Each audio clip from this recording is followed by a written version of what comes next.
por vir neste día que non é precisamente ou non anima moito a sair da casa, na que comentábamos agora que se quedou mellor tarde do que estivo a mañán, pero bueno, a amenaza está aí en calquera momento.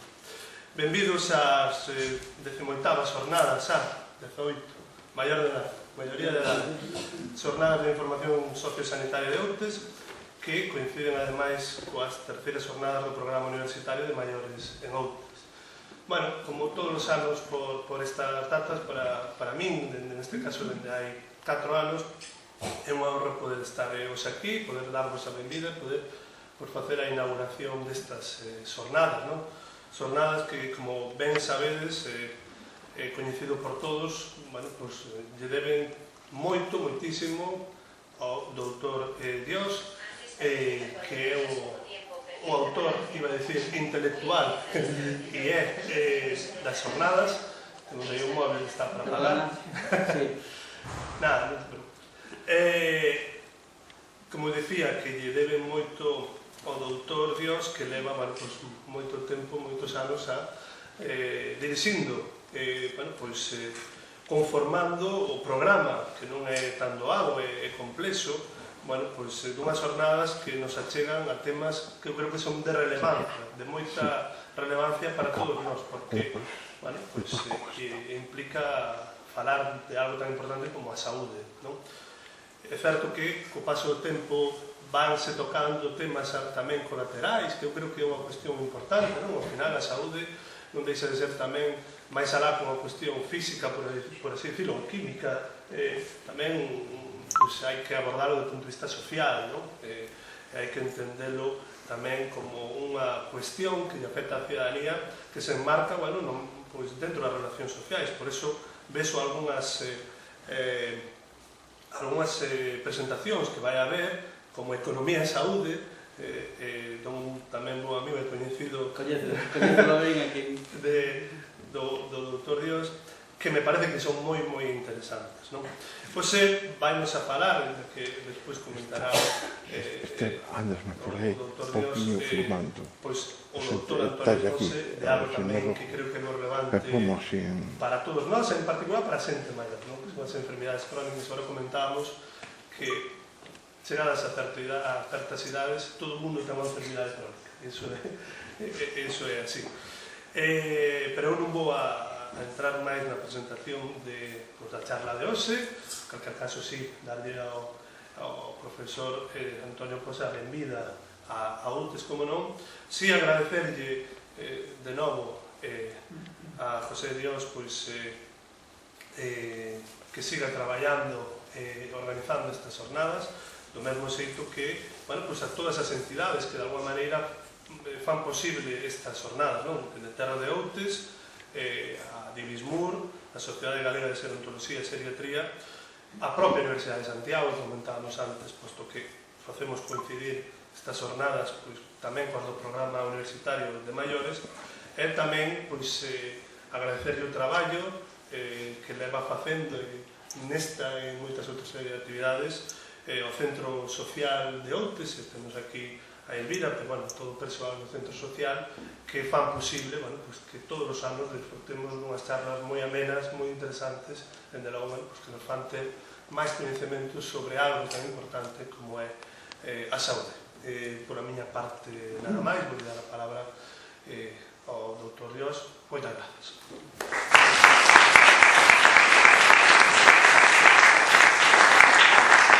Ben, boa tarde a todas e a todos. Pois un ano máis, iban 18, sempre coincidindo co curso escolar. Empezamos en outubro, rematamos en maio. Como sabedes, é unha charla o mes, coincide case sempre co último xoves, exceptuando Nadal, e este ano que nos collía o 25 de abril, co cual tampouco era un día como para poner a charla aquí, tendo as festas aí ao lado en Noia.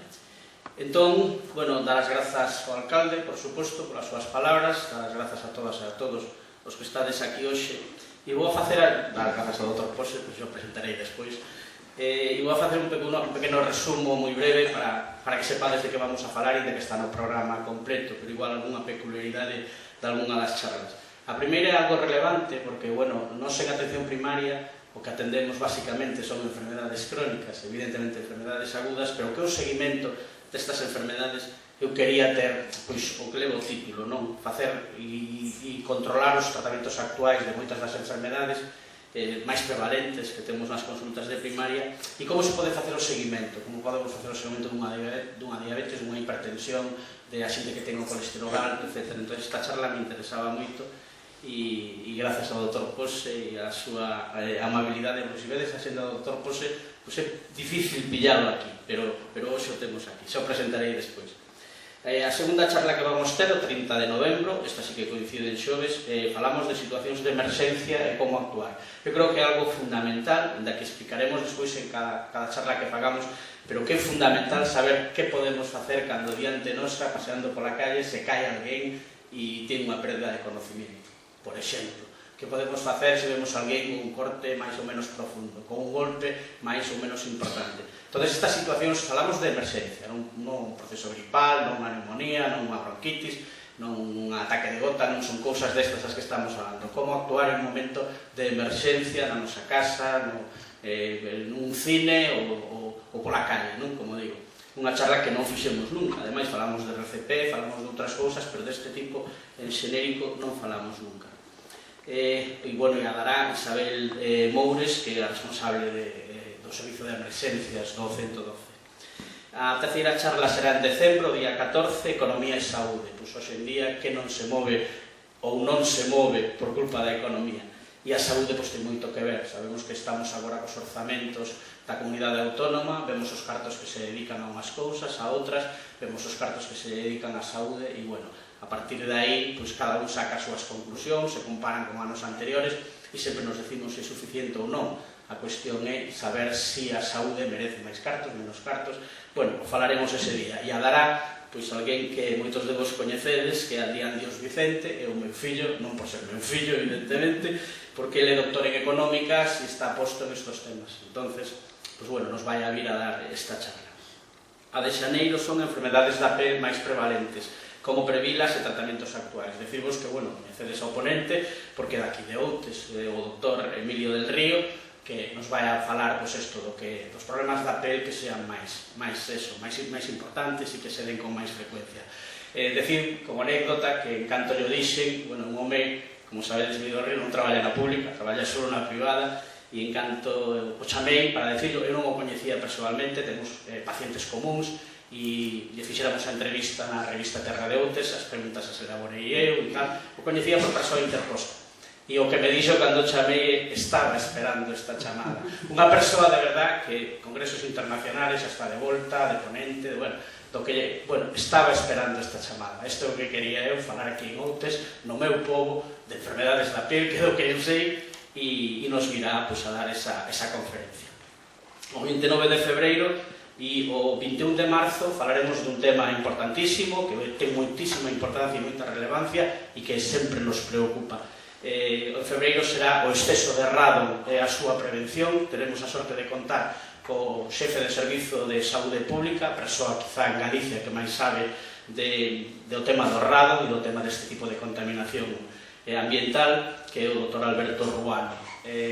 Nós temos un traballo feito e tuvemos unha serie de situacións durante unhos anos para saber que pasaba en Outes, para coñecer a realidade de como estaba o errado, e o tema era eso, moi preocupante. El nos falará ese tema, e non quero profundizar para facelo o día da propia conferencia. E tuve a sorte de ter como alumno a Luís Mallo Suárez, que agora xa é médico, agora xa está esperando a xaneiro para facer o seu MIR, para ver se onde lle toca, seguro que lle vai a tocar nun bo sitio e unha especialidade que el quera. E fixe un traballo, o traballo de fin de grado que fixo estando comigo na consulta, foi sobre o coñecemento da poboación dos efectos que ten o errado na saúde. Entón, unha charla completa a outra e veremos que coñece a xente e que sabe a xente dun problema tan importante como é o exceso de errado en unha persoa. En abril, o que estaba aí o 17, hai que o teremos en conta cando vayamos anunciando por la charla anterior, falaremos de soidade na edad adulta, estrategias preventivas e alternativas de vida para a vellez. Un vello coñecido destas charlas é o que foi presidente da Sociedade de Xeriatría e Xerontoloxía, o Dr. Miguel Vázquez Vázquez, que sempre me di en todos os ciclos, méteme. Entón, só meto un sí e un no, porque tampouco hai que abusar.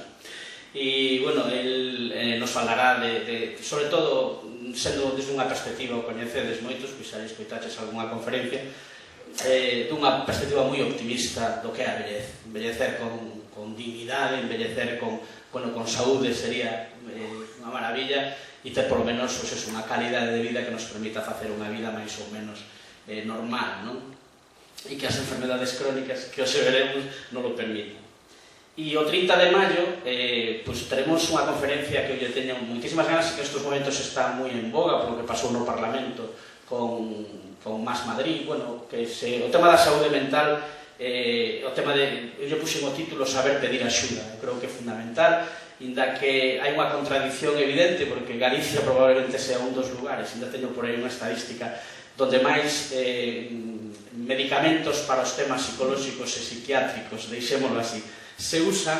Tamén temos un índice de suicidios tremendo, estamos falando de un suicidio diario durante, unha media de 360 suicidios ao ano, que é algo tremendo, e eu tiña ganas, non polo que pasou no Parlamento, que hubo que se cachondeou de a xente que tiña problemas de saúde mental, sino porque creo que é algo clave, o que poñemos no título, saber pedir axuda, creo que iso é fundamental.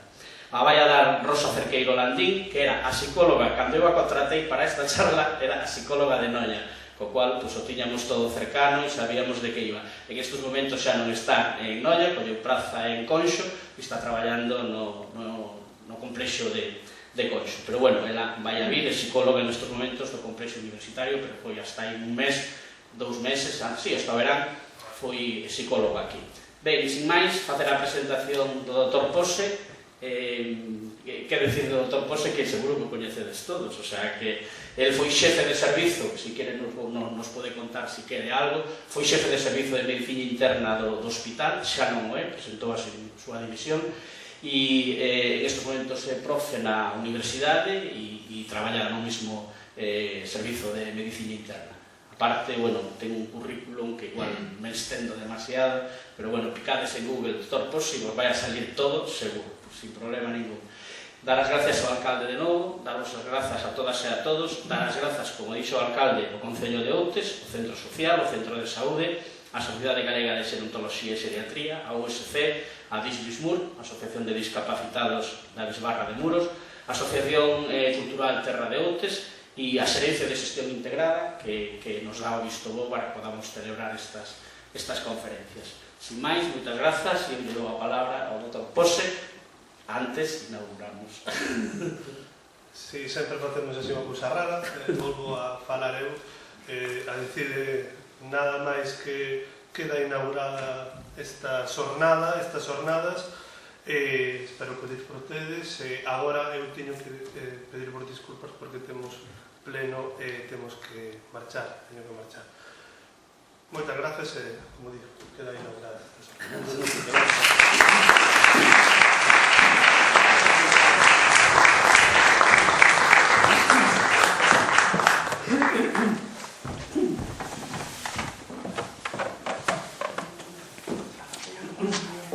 Bueno, buenas tardes. Yo, si puedo, voy a hablar desde aquí y no desde el micro porque prefiero moverme. Si no me oís, pues ponétome ahí o micro, pero yo, si puedo desde aquí, perfecto. Bueno, en primer lugar, gustaría agradecer a José María a oportunidade que me dá de volver a estar aquí. Eu creo que é a terceira vez, non a segunda. A terceira? Debe ser a terceira. Se fai anos, pero estou aquí se fai tempo. Para min, estar con José María é como estar con Dios. É normal, moi fácil, non? Estar aquí en Outes tamén, en la que eu non son de Outes, pero para min estar aquí en Outes, en toda esta zona, parece moi preciosa. É encantador. Bueno, díxeme que falara da cronicidade, das enfermedades crónicas. É casi imposible falar do tratamento de todas as enfermedades crónicas, porque hai enfermedades crónicas casi como a churros, o sea que estamos a falar de centros de enfermedades crónicas. Bueno, tamén quería agradecer a oportunidade de estar aquí na inauguración. Eso sí que é a primeira vez que estou aquí. É deste local que tamén é a primeira vez que estou aquí. Vendo ademais ao Dr. Garciño, que vexo entrar por aquí, por la sala ahora mismo.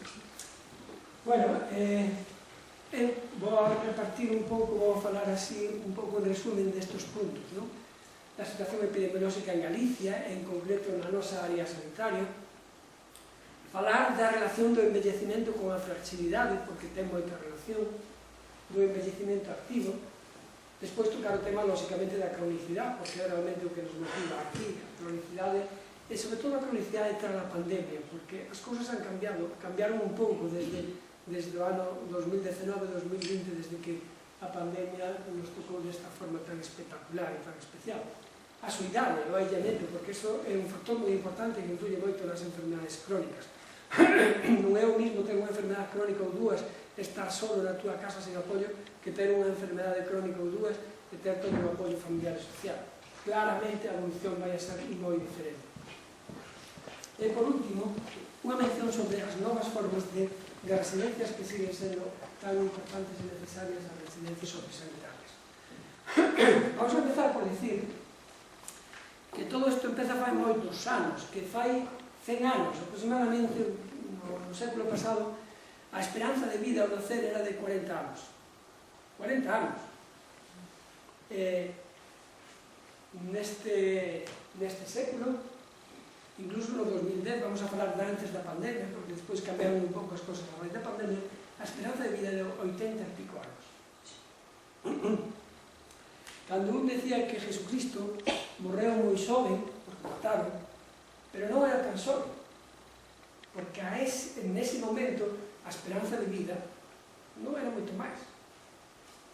Realmente a esperanza de vida, fíxense, no século pasado era de 40 anos, por lo tanto, por aquel entonces, ter 30 anos era ter bastante sorte. Isto é o que está pasando coa pirámide poblacional. Isto é a distribución da población según a edade. Como vedes, aquí a población distribúyese, normalmente a maioría de población distribúyese aquí, que é a edade media. Aquí están os jóvenes e aquí están os maiores. Importa moito o que ocurre aquí, porque este é realmente o sustento da población. Isto é a pirámide poblacional que esperamos no ano 2050.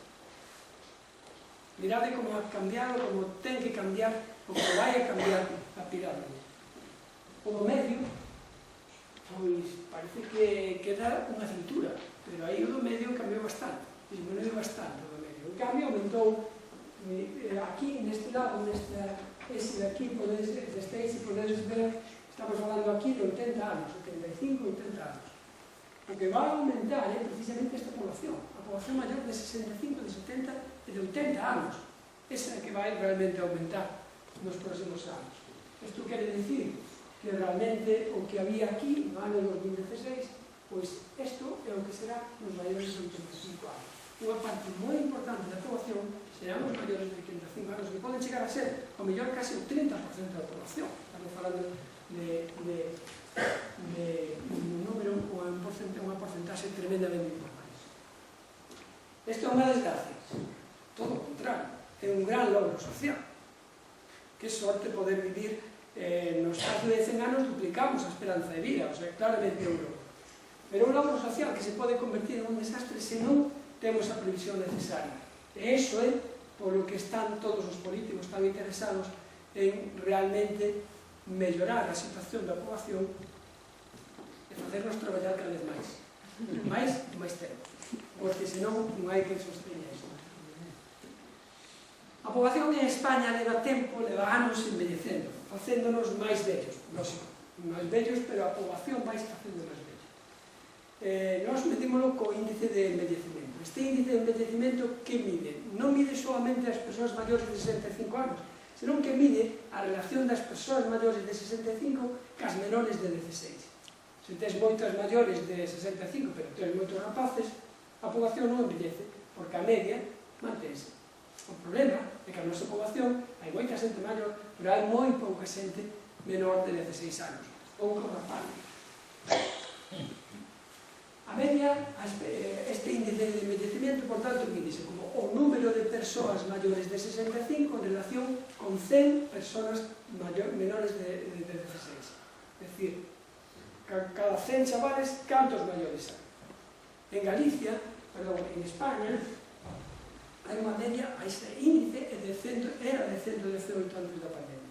118, había 118 persoas maiores, cada 100 persoas menores de 16 anos. Eso en España. En Galicia, pois Galicia con Asturias son as zonas, as autonomías, onde a población está máis envellecida. En Galicia, o índice de envellecimento é de 192. En Asturias, hai máis de 200. Quer dicir que hai dúas persoas maiores de 65 anos por cada rapaz menor de 16 anos. Isto está mellorando? Para nada. Bueno, ahora parece que hai un atisbo porque está aumentando un poquinho a natalidade. Pero hasta ahora, desde logo, non era así. Que ocurre por áreas sanitarias? Que ocurre na nosa área sanitaria? Bueno, en Galicia. En Galicia, concretamente, somos aproximadamente 2.600.000 persoas. Deses 2 millóns e medio, máis de 65 anos temos o 26%, e máis de 80 anos, casi o 9%. Neste momento, casi o 10%. Bueno, a nosa área sanitaria non é a máis envellecida. Pensamos que hai 7 áreas sanitarias. A máis envellecida, desde logo, cal credes que pode ser? A provincia máis envellecida de Galicia. Lugo. Están casi empatadas, pero gana Ourense. Claramente gana Ourense. Pero non só de Galicia. España. De España. E Lugo, terceiro lugar despois de Zamora. O sea que a realidade é que estamos moi adiante. Isto é bom, iso quer dizer que vivimos ben. Vivimos ben, temos saúde e aguantamos moito máis. Por lo tanto, iso é ben. Bueno, a provincia máis xove de Galicia, poucas quedan Coruña ou Pontevedra. Cal crees que é máis xove? Claramente Pontevedra é a provincia máis xove de Galicia. Como vedes, aquí é a única que está na funda, a única que ten por debaixo casi do 15%. Bueno, na nosa área sanitaria, completamente na nosa área, pois hai un 24% de maiores de 65 anos e un 8,5% maiores de 80. Non é a zona máis envellecida, como falamos en Ourense. Ben, estou falando moito de envellecimento, pero teñemos que falar de cronicidade. Por que falo tanto de envellecimento? Pois porque hai unha relación bastante estreita entre cronicidade e envellecimento. Pero non é unha relación exclusiva, porque hai rapaces novos, incluso con nacer, teñen enfermedades crónicas e viven toda a vida con enfermedades crónicas, pero teñen desde moi novos, incluso desde que nacen. A cronicidade é unha variable continua, é como unha escalera, onde se vai subindo desde que empezas o primeiro peldaño, empezas no primeiro e vas subindo hasta chegar, pois a mellor, cando eres maior, a ter unha enfermedade crónica que te limita moitísimo ou varias enfermedades crónicas que te limitan moitísimo. E a partir dese momento, empezan a consumir medicamentos, empezas a ingresar no hospital unha e a outra vez, cada vez que sales do hospital sales peor, e ao final, pois, tens un pronóstico, pois, claramente moi malo. Eso é a evolución da cronicidade. Decía que a cronicidade non é exclusiva, non é algo realmente exclusivo das persoas xóvenes, pero cando somos xóvenes, realmente podemos ter condicións crónicas. A hipertensión, por exemplo, queredes que a hipertensión en si é unha enfermedade? Cantos hipertensos hai nesta sala? Casi todos. É dicir, que según eso podemos decir que todos os que están nesta sala están enfermos, son hipertensos. Non. A hipertensión en si é unha condición crónica. A Organización Mundial da Saúde non a considera unha enfermedade. Considera unha condición crónica, pero se non se trata e non se trata de forma adecuada, empeza a dañar o corazón, empeza a dañar os riñones, empeza a dañar o cerebro, e nese momento sí que se transforma nunha enfermedade, pero mortal. Entón, hai que tratarla como condición crónica. De xoven podes ter moitas condicións crónicas. Cantos teñen o colesterol alto aquí? Todos. É unha enfermedade? Pois non, salvo condicións moi concretas que sí son enfermedades como é a hipertensión familiar, por exemplo, que é un caso moi diferente. Bueno, isto podría ser unha persona, un chaval xoven, que se parece bastante a min. E que despois de moitos anos, pois a chegar aos 90 anos, pois faise xa un enfermo crónico, un enfermo con insuficiencia cardíaca, con deterioro do corazón, con problema de ictus que ha deixado co seu cerebro dañado, alteracións de memoria, é dicir, claramente un enfermo. Entón, que temos que facer? Pois o que temos que facer é tratar estas condicións crónicas para evitar chegar a ser un enfermo crónico complexo. E deixo de lo que se trata. E como imos para, con respecto ao futuro? Pois a situación con respecto ao futuro pois estamos vivindo bastante ben. E como vivimos bastante ben, temos unha sanidade, ou tiñamos, bastante boa, tiñamos uns recursos bastante bons, pois a esperanza de vida posiblemente vai aumentar. Fixaros, por exemplo, a población que se espera no 2050, o porcentaxe de población maior de 65 anos. O segundo país, se vos fixades, é España. O primeiro, Xapón. O primeiro se vai de primeiro ahora que Xapón. Pero vamos a falar de casi o 70%. O 70% da poboación maior de 65 anos. Se só traballa o 30%, son mulleres, non é casar. De feito, se miramos que hai outras estadísticas que miran o porcentaxe de población anciana en relación ca población que traballa. E iso é moi importante para ver o sostenimento da sociedade, non? Pois realmente a situación en España non é tan mala como é en outros países, por exemplo en Xapón, que a situación é peor.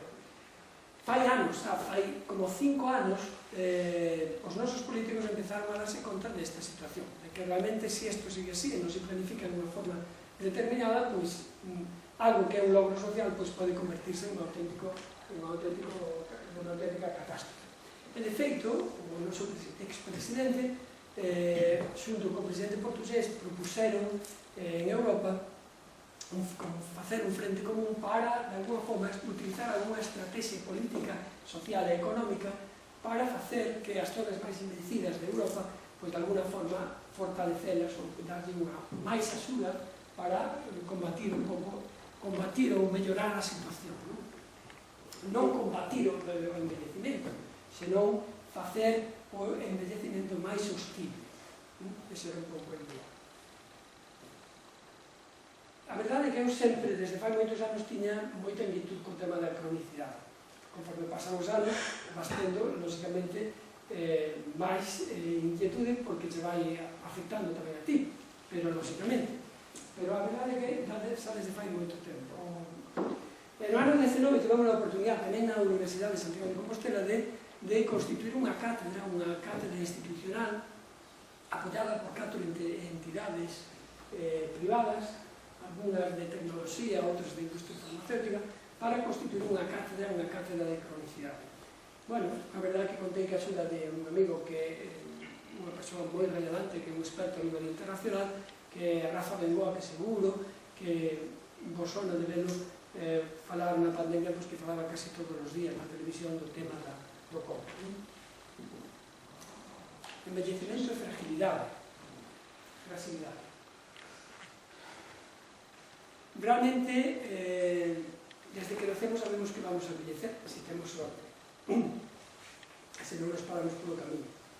Realmente, o envellecemento, estas persoas están relacionadas con factores genéticos. De feito, hai persoas que envellecen moito antes, que se fan vellos moito antes, hai persoas que teñen 50 anos, parece que teñen 80, hai persoas que teñen 80 anos e parece que teñen 50. É dicir, que hai un factor biológico, tamén é xenético, que moitas veces é heredado, que nos vai envellecer dunha forma determinada. Pero aparte deso, isto é o que máis me quería pararos nesta charla, influye moitísimo o estilo de vida. E o estilo de vida, sobre todo, que influye? Influye en todas as enfermedades crónicas. Claro, o que digo, en todas as enfermedades crónicas, prácticamente o estilo de vida influye moitísimo. E que é o estilo de vida? O estilo de vida é fundamentalmente a dieta, o aspecto nutricional e a actividade física. Eso é fundamental. A actividade física e o aspecto nutricional. Aparte deso, influye a cronicidade, os procesos crónicos. Os procesos crónicos realmente non te matan, porque se te matan, realmente non se farían crónicos no tempo. matan ao final, cando se chega ao estadio final de cronicidade. Pero os procesos crónicos van mermando cada vez máis a reserva fisiolóxica. E chega un momento que esa reserva non nos sirve para vivir en condiciones óptimas. Empezamos a estar cada vez máis deteriorados, e isto é o que é realmente facerse vello, o este deterioro funcional das reservas. Podemos envellecer dunha forma óptima, é dicir, aguantar hasta os 60 anos que parece que tes 40, ou podemos envellecer dunha forma realmente mala, unha forma que parece que teñas 60 que parece que teñas 80 anos. Isto depende moito destes factores que eu dicía. Tamén depende da sorte de non ter unha enfermedade crónica. Pero se temos unha condición crónica e a tratamos ben e evitamos que eso se transforme en unha enfermedade crónica, pois cumpriremos o objetivo de vivir máis e vivir mellor. Falamos, eu explico isto moito nas clases, sempre digo, falamos da regla dos 30. Por que dos 30? Porque a que idade pensa que esperamos a envellecer? Pois a partir dos 30 anos. Saben moi ben os deportistas. Os deportistas de élite, cando chegan aos 30, empezan a buscar outro chollo. Porque saben que a súa capacidade máxima empeza a deteriorarse. Incluso hai algún tecido como piel que empeza a envellecer antes. Pero bueno, a los 30 anos, realmente é cando empeza a hacerse vello o organismo. Cando nos facemos frágiles? Pois cando perdemos hasta o 70% da nosa reserva fisiológica. É dicir, que nós con un 35 ou 40% do que somos podemos facer unha vida bastante normal. E casi non se nota. Podemos aguantar ben. E por último, un porcentaxe de maiores de 65 anos que son realmente frágiles é máis ou menos o 30%. Por iso falamos da regla dos 30. Que quere dicir isto? Tamén isto utilizaron algúns políticos para dicir, bueno, pois todos os que se teñen que xubilar maiores de 65 son o 30%. O resto, teóricamente, non son frágiles, poden facer unha vida activa e, por tanto, que seguir traballando. Envellecimiento activo. Que é este término de envellecimiento activo?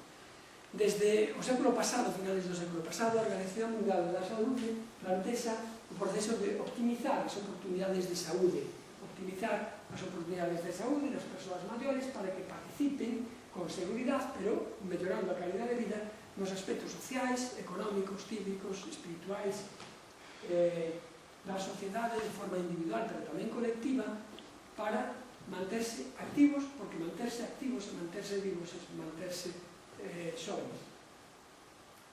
Decimos, entón, que o envellecimiento non depende só da edad cronolóxica, depende da edad biolóxica.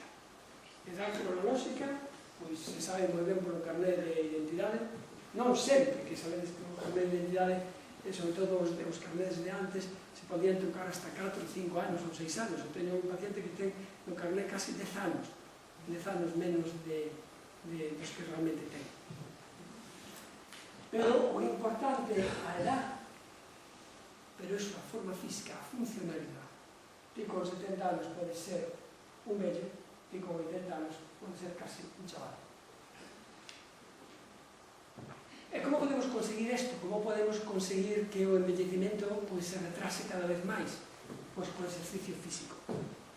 E claro, podeis decir, pero o exercicio físico é bo para todo o mundo. Sí, para todo o mundo. Pero canto máis exercicio físico, mellor. Pois sí, pero tamén o exercicio físico ten un extremo. Este traballo que se fixo xa fai uns cuantos anos, fixose en persoas que tiñan, persoas maiores, pero que tiñan un problema coronario. Entón, facían unha actividade física.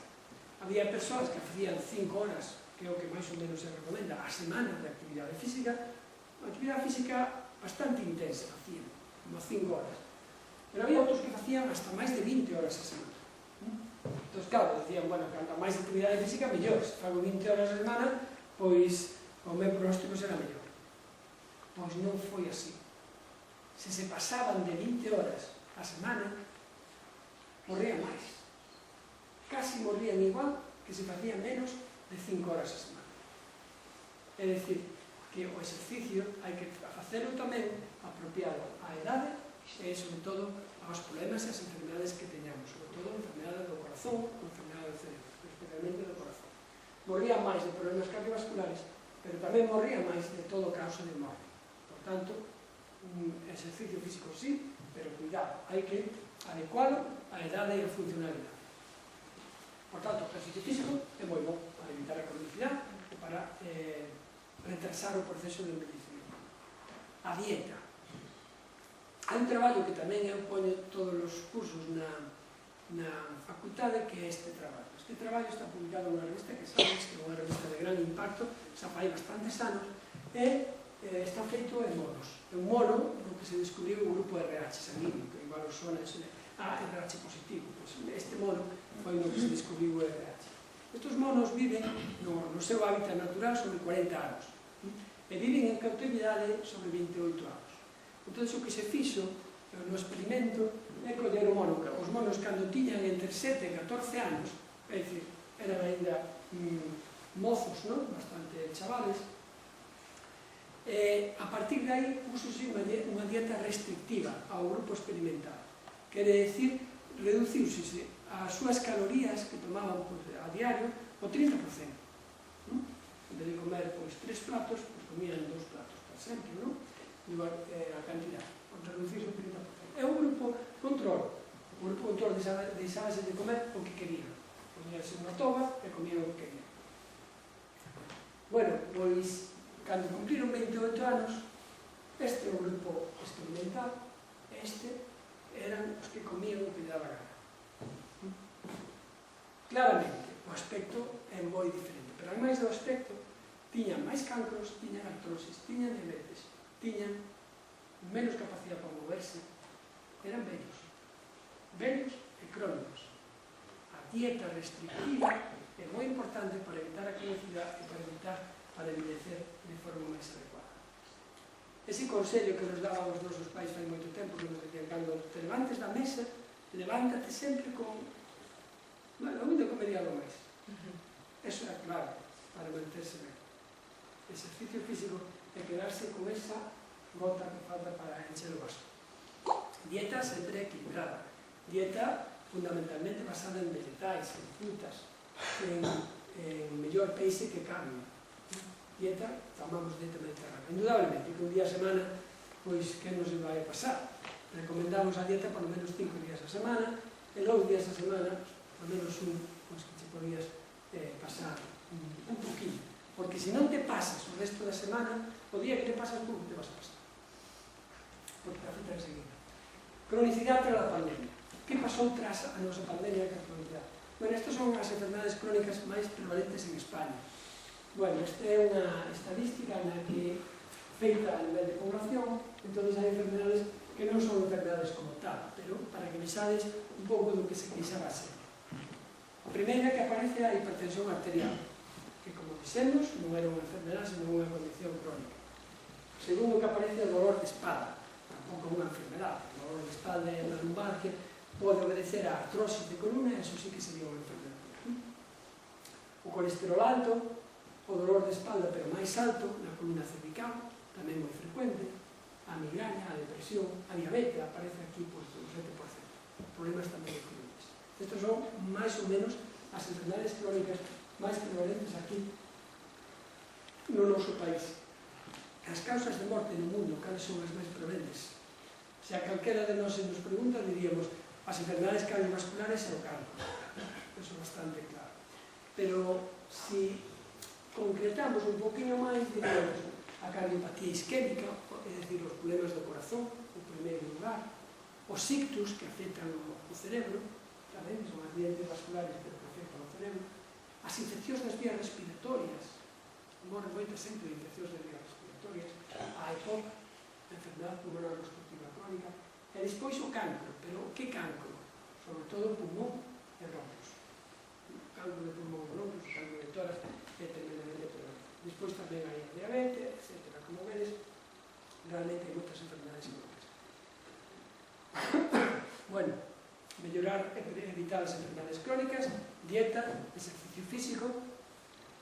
E se temos unha enfermedade crónica, non podo falar aquí do tratamento de todas estas enfermedades crónicas, porque nin é o lugar, nin ademais me daría tempo. Pero o que sí podo decir é que, como sabedes, agora cada vez máis nas enfermedades crónicas fanse crónicas a maioría delas unha porque unha non sabemos exactamente a causa e a outra, inda que sepamos a causa, non sabemos como podemos combatir e tratar esa causa. Pero delas, de casi todas elas sabemos, ao mellor non a causa, pero sí o mecanismo por o que unha causa determinada pode conseguir que es dañar crónicamente o organismo. Entón, o que facemos é utilizar un tratamento, pero como non é un tratamento efectivo ao 100%, o que temos que facer é combinar tratamentos. Por eso, no caso da hipertensión, sabedes, os que tomades tratamento para a hipertensión, vedes que tomades moitas pastillas, cada pastilla mellor ten dúas cousas, ou incluso tres cousas na mesma pastilla. Iso é o que chamamos combinoterapia. Isto é o que se está facendo cada vez máis nas enfermedades crónicas. Tratar as enfermedades crónicas con varias drogas, con varios fármacos, con varios medicamentos que actúan con mecanismos de acción diferentes e que se complementan. É o que chamamos sinergismo. Pois esta combinoterapia é o que recomendan na maioría das guías. As guías son aquelas as directrices polas que nos regimos os médicos que facemos práctica clínica, recomendan estas combinaciones. E combinaciones en unha pastilla que leve, por exemplo, varios componentes. Isto permite sinergia, permite minimizar os efectos secundarios e, sobre todo, aumentar a adherencia. Se ti eres hipertenso, tens que tomar 3 pastillas ao día, o primeiro ano tomas, o segundo tamén, o quinto tamén, pero despois, en vez de 3, tomas 2, despois tomas unha, sobre todo, porque a tomaste ben e levas de fallos crónicas. Pero se tomas unha, sabes que non a podes avisar. Eso tamén é unha base moi importante do tratamento. Pero iso ten un problema, que eu podo tomar só 2 pastillas e penso que estou tomando 2 medicamentos, en realidad estou tomando 6, é mellor. O problema pode traducirse en o que se chama polimedicación. Cando consideramos que hai unha polimedicación? Un paciente está polimedicado cando toma máis 5 ou máis de 5 medicamentos, pero un medicamento non son pastillas, non? Principios activos. Entón, cando toma 5 ou máis de 5 e durante 6 ou máis de 6 meses, falamos de polimedicación. Curiosamente, o 17 ou 20% da población mundial consume o 35% dos medicamentos. É dicir, que hai unha parte pequena da población que está consumindo a maioría dos medicamentos. Isto pasa algo parecido que a riqueza. A riqueza que hai no mundo é moita, pero a maioría da riqueza está para 1000 persoas, 2000 persoas.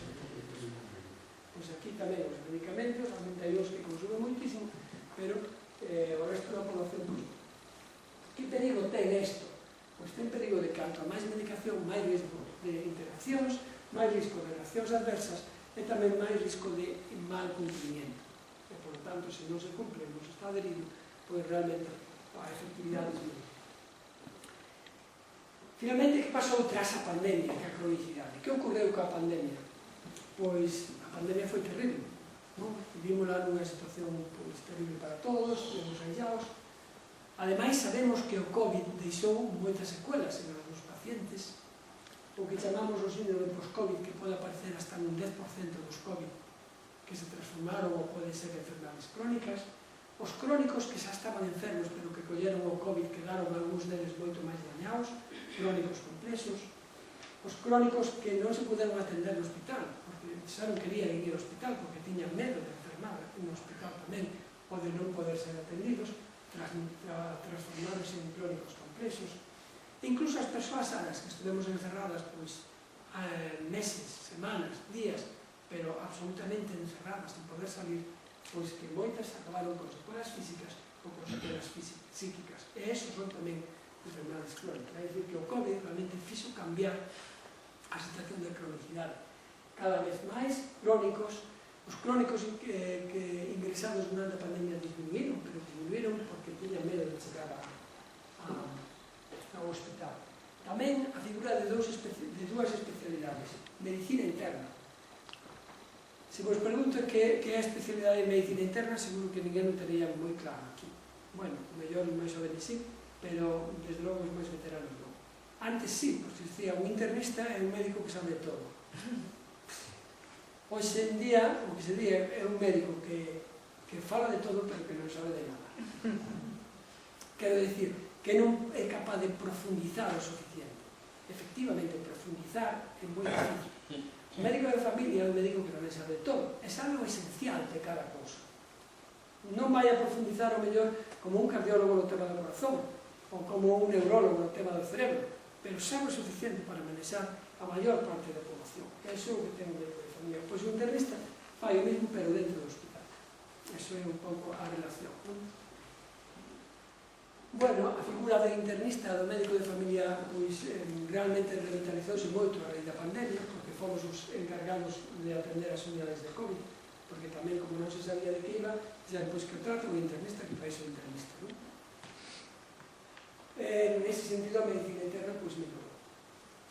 Finalmente, para hablar de desenvolver un pouco cales foron as políticas que fixo a administración para tratar a cronicidade, decir que fai uns anos, en noviembre do 18, presentouse a Estrategia de Atención á Cronicidade no Servicio Galego de Saúde. Isto que pretendía facer a continuidade asistencial, quere dicir que un enfermo crónico que tuvera necesidade de ingresar moitas veces no hospital, poder telo controlado continuamente para que non tuvera que ingresar tantas veces. Tratar a descompensación na casa canto antes para evitar o seu ingreso. Isto atendía ou pretendía un plan individualizado para cada enfermo crónico. Isto se presentou no ano 18. Que se fixo desde entón? Nada. Bueno, isto dixendo tamén o presidente antes de marchar, cando presentou tamén outro plan que era o plan de aillamento, que bueno, o que lle dixen foi que é unha pena que, claro, como isto se presentou no 18, a final do 19, no ano 20, apareceu o COVID, e claro, tiñan a disculpa de que aparecera o COVID. E dixen, bueno, pues agora que se presenta o proceso de atención a xente que está aillada, a xente que está sola na súa casa, non? E non quere estar, pois podíamos facer un complemento das duas cousas. Este é un programa moi complexo que tamén pretendemos desenvolver por iniciativa, hai que dicir por iniciativa propia, iniciativa da atención primaria e iniciativa de algúns internistas, de desenvolver un proceso complexo, pero que se base en atención individualizada a paciente crónico complexo. Isto quere dicir poder identificarlos primeiro, facer unha valoración integral, como viste, todo tipo, clínica, funcional, farmacolóxica, facer un plan individual de intervención. E con ese plan individual, tratar de que esa persoa teña a mellor calidade asistencial e que se deteriore cada vez menos. Isto, donde se fai, visto que se mellora o resultado de saúde, mellora a experiencia de pacientes, os pacientes están máis contentos e tamén a relación cos profesionais.